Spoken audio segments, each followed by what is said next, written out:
Hello दोस्तों, आप लोग कैसे हैं। रोजी भजन कीर्तन चैनल पर आपको हार्दिक स्वागत करती हूँ।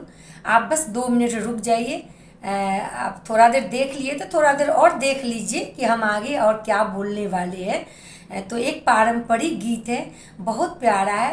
और थोड़ा देर सुन लीजिए, जब आ गए तो सुन लीजिए।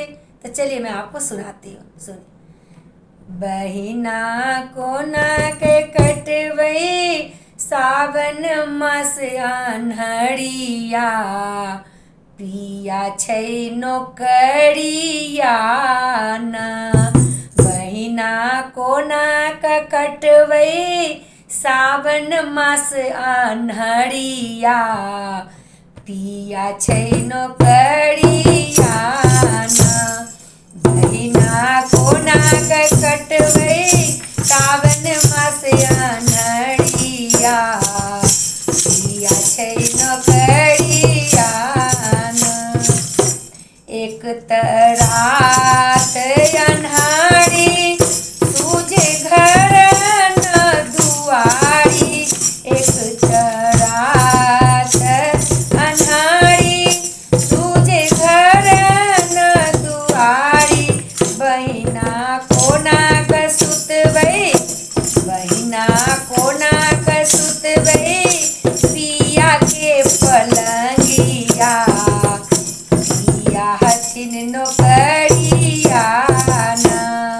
बहिना कोना क सुतवई पिया के पलंगिया, पिया छथिन नौकरिया ना। बहिना कोना क कटवई सावन मास अन्हरिया, पिया छै नौकरिया ना। सखी सब झूमी झूमी गावे गीत, सखी सब झूमी झूमी गावे गीत, उता हमर मन के मीत। सखी सब झूमी झूमी गावे गीत, उता हमर मन के मीत। बहिना बीतल जाइ छै काचे रे उमरिया, बीतल जाइ छै उमरिया ना। बहिना बीतल जाइ छै काचे रे उमरिया, बीतल जाइ छै उमरिया ना।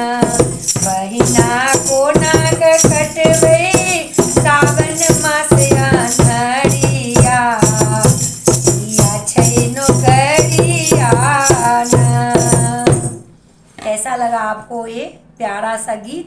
पारंपरिक है, थोड़ा सा शब्दों का उतार चढ़ाव हो जाता है, पर आप ध्यान से सुने होंगे तो ज़रूर समझ में आया या नहीं आया, कमेंट बॉक्स में लिखकर बताइएगा। प्लीज़ प्लीज़ ज़रूर बताइएगा। और इतना भी अच्छा लगा हो तो और भी लोगों को शेयर ज़रूर कर दीजिएगा। आप लोग के सपोर्ट से हम आज यहाँ पहुँचे हैं।